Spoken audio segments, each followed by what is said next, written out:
Assalamu alaikum wa rahmatullahi wa barakatuh. Inshallah, everyone is well. We will inshallah start with the tafseer today.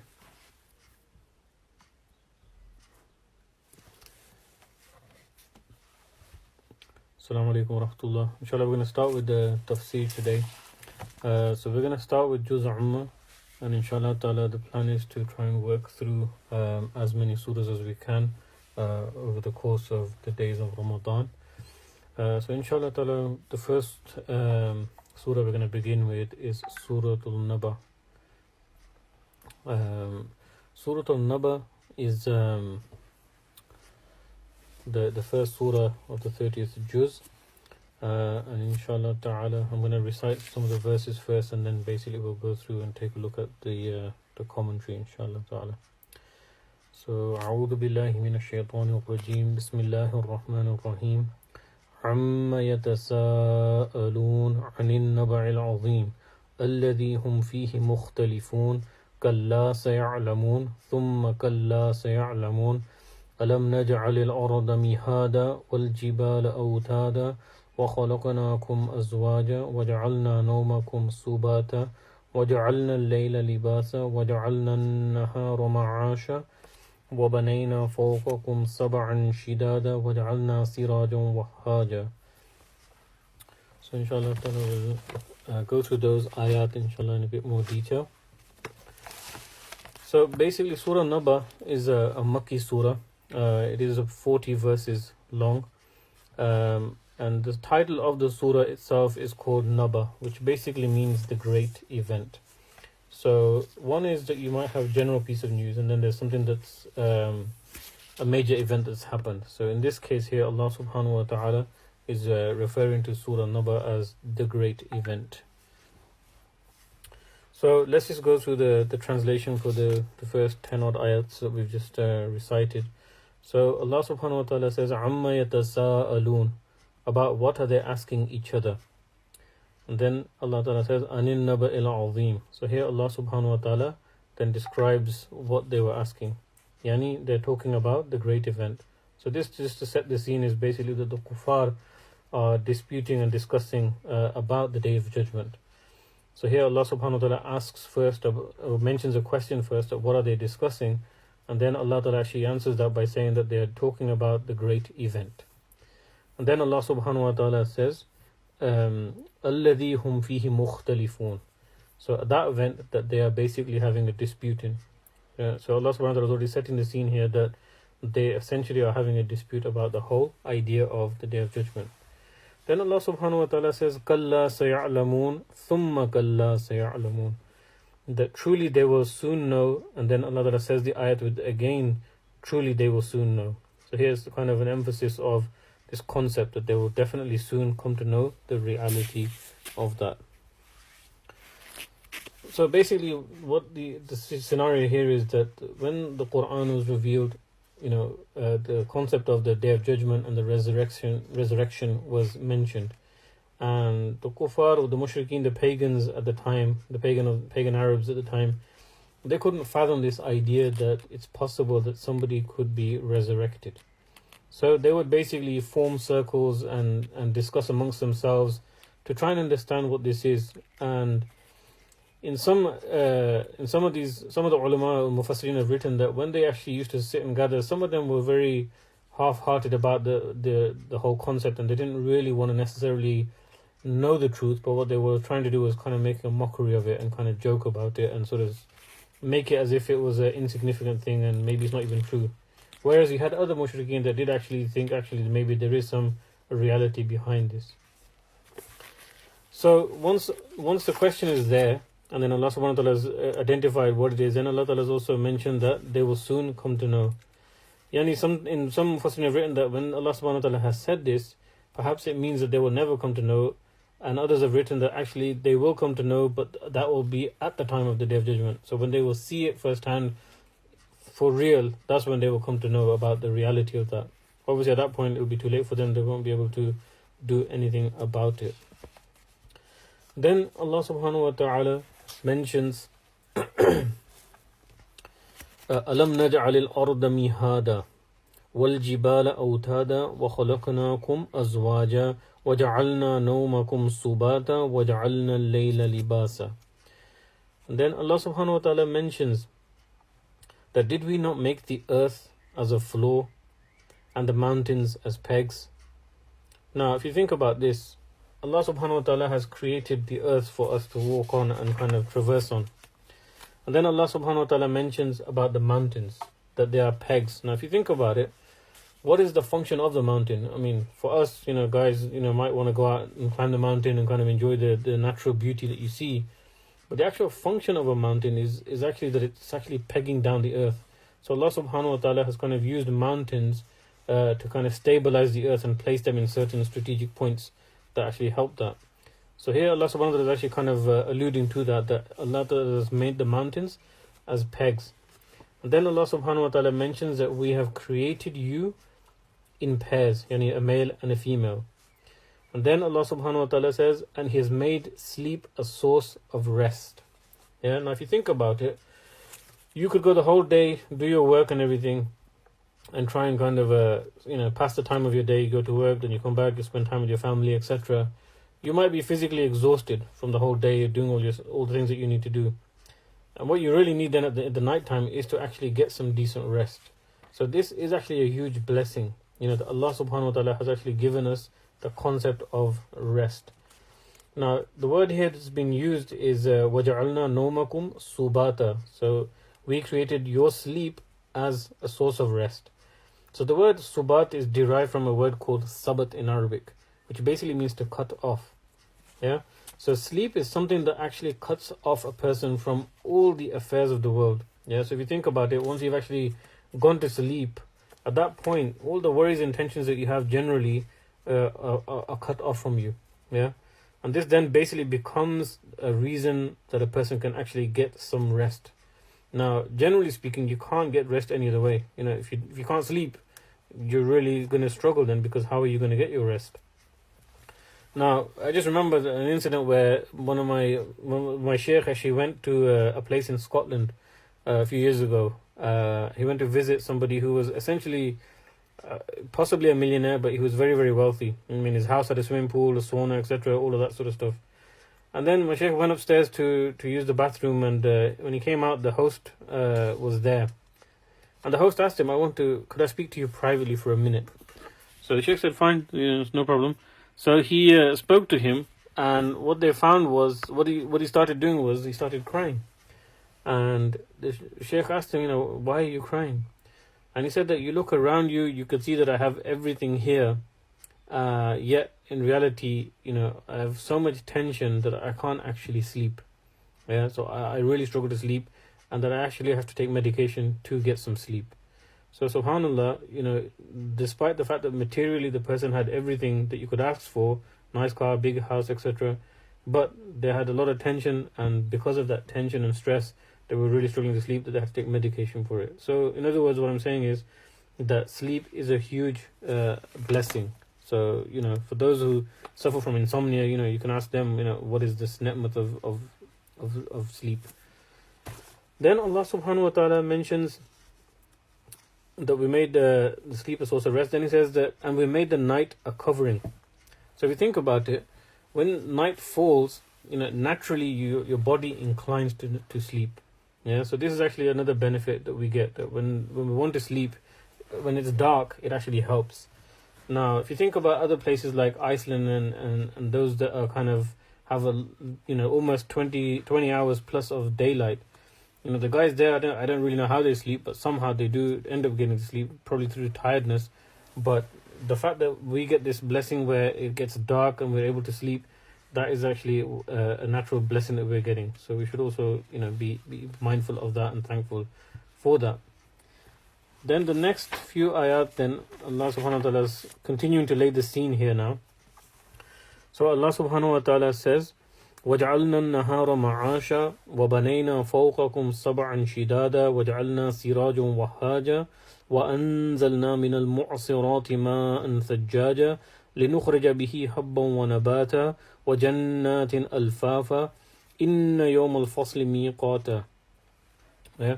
So now Allah subhanahu wa ta'ala mentions So we made the night a covering and made the day a source of livelihood. So basically the concept that we go out in the daytime, we earn whatever provisions we can earn, and then the nighttime obviously we come back, we take rest and sleep, etc. Then Allah subhanahu wa ta'ala mentions something very interesting. He says, and we have built 7 strong skies. And then he says that we created a luminous lamp, yani the sun. So the most useful thing that we have in the sky is the sun. And then Allah Ta'ala mentions another huge blessing that we get, and that we have sent down from the rain-laden clouds abundant water. And what happens with the abundant water?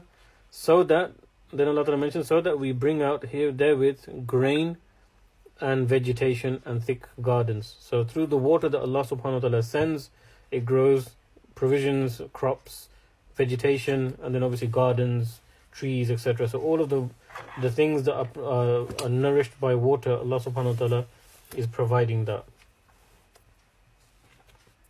Then Allah Subhanahu wa Ta'ala mentions a second sort of area now. So then Allah Ta'ala mentions, surely the day of decision is an appointed time.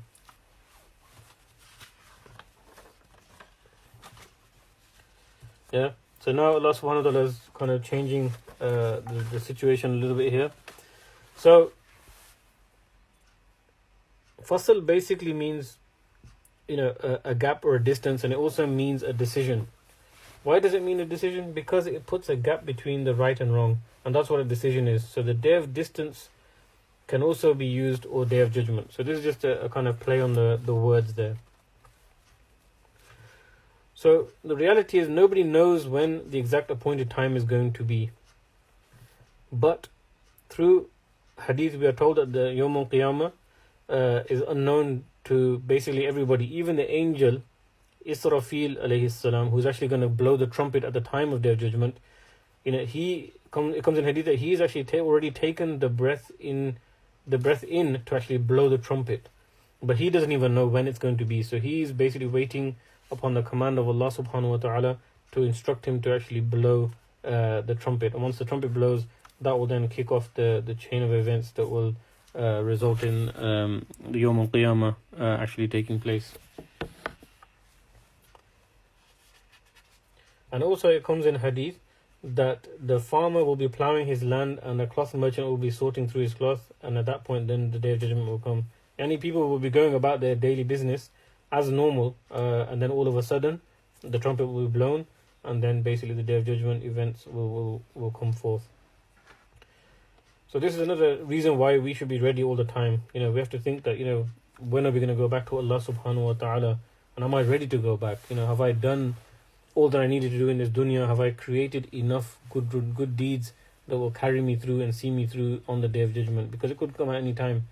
And obviously ulama generally also mention that when a person dies, for him that is his day of judgment, because at that point he is not able to create any more good actions. Once you're dead. Apart from the sadaqah jariyah that you might have, or du'as that righteous children that you leave behind may make for you, other than that, you're not actually able to physically do anything yourself. You've gone. You've left this dunya. So really, especially now that we're in the month of Ramadan, we want to really maximize our time and try and obviously get the most benefit that we can out of this blessed month. So then the next ayat, verse 18 then. So the first one was, surely the day of decision is an appointed time. Then Allah Ta'ala mentions a day when the trumpet will be blown, so you will come in multitudes. Yeah, so now Allah Ta'ala is describing the scene of the day of judgment here.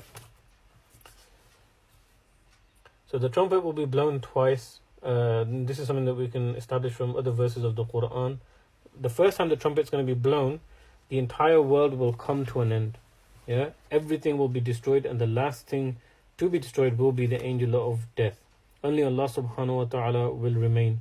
Every single creation will be dead. Only the Creator will remain here. And in a hadith, Prophet sallallahu alaihi wasallam said that Allah subhanahu wa ta'ala will roll the whole universe in His right hand. And again, when it says the right hand, we can't say that it's physically the right hand of Allah ta'ala, because these are from those doubtful words that we don't have 100% explanation for. So we don't dwell into those type of matters. But it shows Allah subhanahu wa ta'ala's power that He will take the whole universe. That's not just earth, but everything that falls under our universe. Then Allah subhanahu wa ta'ala will say, where are the kings today? For whom is the kingdom today? And who can answer, because everyone will be destroyed and dead. Then Allah ta'ala will give the first life again to Israfil alayhi salam. He will then blow the trumpet another time based by Allah ta'ala's command, and everything will be given life again. And this is what we call the resurrection, right? So everyone, on the first blow of the trumpet, the whole universe is destroyed. And then Allah subhanahu wa ta'ala will command Israfil alayhi salam to blow it again, and then everything will come back again to life. And this is what we call the resurrection. And in the hadith, Prophet ﷺ mentioned that between these two trumpets will be a gap of 40. Now there's a question about whether it's 40 years or 40 days. We don't really know for sure. And then basically in another hadith, Allah subhanahu wa ta'ala will send a heavy rain in this gap, and everything will get life again, just like the rain waters the plants back to life. So this is after the second trumpet. Now, the second time everyone will be resurrected, and this will basically now include not just the people who died at the first trumpet, but basically everyone who has passed away at all. And everyone will basically be raised and will come in huge groups. So now the question is, what are these groups that are being referred to here? So this is based upon the hadith of the Prophet ﷺ. These will be divided into three main groups. Now there's a narration by the Sahabi Abu Dharr Ghifari radiallahu anhu, who says that the last group will not want to go, so the angels will be dragging them. And the first group will be the people of Iman, yani the people who acted on their knowledge and who left sinning, etc. And the second group were those who did sins but also did good deeds. And the third group essentially are those who basically are what we would call the sinful people and didn't believe in the message. Now, some reports say that there are 10 types of groups, and the people will be divided according to their deeds and their character. And the hadith also mentions that this is from amongst the Muslims, so this could be a subgroup that is not conflicting with the hadith of the three groups. So there's just a difference there. So just to give you a brief overview of these 10 groups and who they might be. You've got basically people with faces like monkeys. These will be the people who deny the taqdeer, the destiny of Allah subhanahu wa ta'ala. There will be those people who will be made to look like pigs. There will be those who used to blame everything on destiny, so it's the opposite of the first. They do a sin and then blame it on Allah subhanahu wa ta'ala that, oh, this was my taqdeer, I was meant to do this, Allah ta'ala made me do this, etc. So these will people will be raised up in the form of pigs. Then you will have people who will look like dogs. They were those who were always greedy for dunya. Then you will have people that will appear in the form of donkeys. They will be those who have ilm, who have knowledge, but no action. Yani they learn things, but they did not put their learnings into practice. Their knowledge, their ilm became a burden on their back, just like donkeys carry a load. Then you have those who are like ants. These are the people who are arrogant in the dunya. So Allah subhanahu wa ta'ala in the akhirah made them into like small, insignificant sort of creatures. They were arrogant in dunya, they were treading on people and they were acting big. So Allah subhanahu wa ta'ala on the day of judgment will raise them like that, and they will basically essentially be fearful that they might be crushed. Then you'll have those who basically will be raised like farm animals, like cattle. These are those people who took or dealt with riba and interest. Then you have wild beasts. They will be those who killed without reason. And then there'll be those who will be dragged while their faces on the ground. And it comes in here that these are the people who are like the photographers or artists who make pictures. Prophet ﷺ mentioned that they are the ones who backbite and taunt others also in this group. And remember, we are talking about Muslims here as well. Yeah, so this could be from amongst the Muslims and it could be from others. So those who are in a very beautiful state and walking with honor, their faces will be glowing. So this is another category of people that will be seen on the Day of Judgment. They will be the ones who are close to Allah subhanahu wa ta'ala, what we call the muqarrabeen, the close ones. And then there will be those who will be full-stomached, content, normal humans. They will be not turned into anything. They will be the ones of the right side. So that kind of gives you just a gist of those kind of groups that will come on the Day of Judgment, from that Allah Ta'ala will bring in different forms based upon their a'mal and their akhlaq and their character. So inshallah ta'ala, what we'll do is we'll pause it here at verse 18, and inshallah ta'ala tomorrow we will continue with Surah Naba, and then inshallah ta'ala we'll try and get through as many surahs as we can, as I mentioned at the beginning. May Allah subhanahu wa ta'ala accept our coming together for the sake of His Quran and to understand His deen, and may Allah subhanahu wa ta'ala allow us to maximize our time in Ramadan, requesting everyone inshallah ta'ala to also make dua for me and the whole ummah, that Allah subhanahu wa ta'ala relieves us from this pandemic, and inshallah ta'ala we'll speak again tomorrow if Allah ta'ala wills. Assalamu alaikum wa rahmatullahi.